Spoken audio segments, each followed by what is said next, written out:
Right now, when someone you love dies, you probably know the script almost automatically.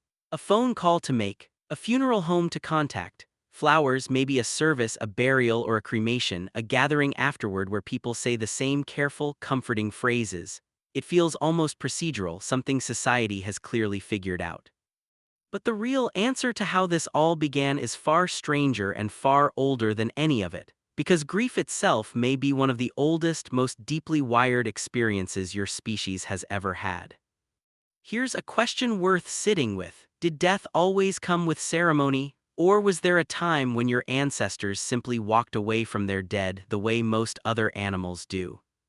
For a long time, many scientists assumed something similar. Most animals show little to no lasting response to death.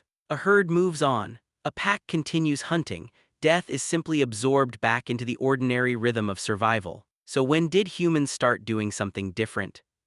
One of the most famous pieces of evidence comes from a cave in northern Iraq called Shanidar. In the 1950s and 60s, archaeologist Ralph Solke uncovered several Neanderthal skeletons buried carefully in the cave, one of them surrounded by unusually high concentrations of ancient flower pollen. Solke proposed something extraordinary. Perhaps this individual had been buried with flowers, intentionally placed by grieving companions. The idea, sometimes called the Shanidar flower burial, suggested that even Neanderthals, a species long dismissed as primitive brutes, may have felt something recognizably close to loss, tenderness, even ritual. The theory remains debated. Some researchers argue the pollen could have been introduced by burrowing rodents rather than deliberate human hands, but the sheer possibility rattled something deep in how scientists understood early humans. If true, it means the impulse to mark death with meaning, rather than simply walking away from it, stretches back tens of thousands of years, long before writing, long before organized religion, long before anything resembling a funeral home existed. Notice what that possibility suggests about you. That instinct you feel to do something, anything, when someone dies, to light a candle, to gather people together, to say a few final words even when you know the person can't hear them, might not be cultural invention at all. It might be ancient hardware, quietly activating in exactly the way it always has. As humans spread across the world, death rituals diversified dramatically, but a striking pattern kept repeating.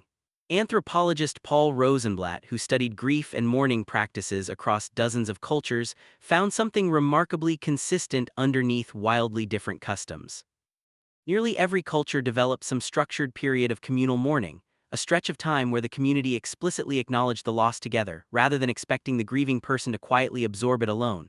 The specific rituals varied endlessly. Some cultures wailed loudly and openly, others practiced complete silence. Some painted their bodies, others fasted or feasted or wore specific colors for specific lengths of time. But the underlying architecture, shared grief, witnessed by others, was almost universal. Here's the twist that reframes this entire pattern. Grief has never really been designed as a private experience, it evolved as a social one. Psychologist Elizabeth Kubler-Ross became famous for identifying recognizable stages many grieving people move through: denial, anger, bargaining, depression, and eventually acceptance. But what's easy to miss is why those stages might exist at all. Denial buys your mind time to process an unbearable shock gradually instead of all at once.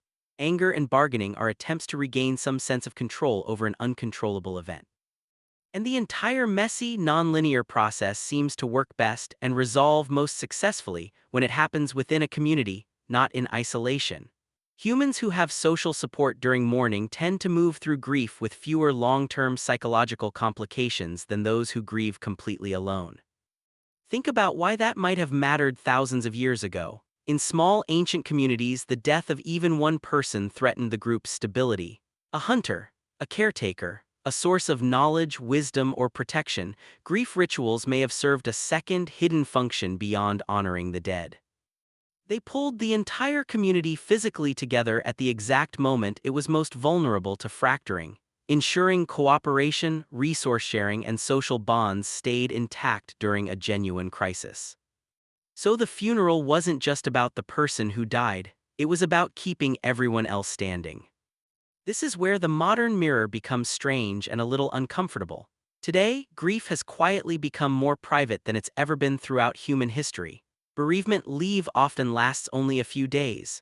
Friends check in for a week or two, then life visibly moves on around you while your own grief may still be just beginning. You're often expected to process an ancient, deeply communal experience largely alone, scrolling through condolence messages on a screen instead of sitting physically surrounded by people who share your loss. That mismatch might explain why modern grief so often feels heavier and more isolating than it should. You're not doing it wrong. You're running one of your oldest social programs in an environment that has quietly stripped away the very thing that program was built to rely on: community, physical presence, shared witnessed sorrow.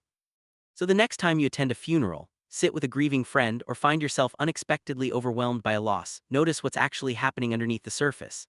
You're not just following modern etiquette. You're participating in one of the oldest continuous threads in human history, one that may stretch back to a cave in northern Iraq, where someone tens of thousands of years ago may have laid flowers over a person they couldn't bear to simply leave behind. Right now, when someone you love dies, you probably know the script almost automatically. Now you know that script isn't really new at all, it's ancient, and it was never meant to be carried alone.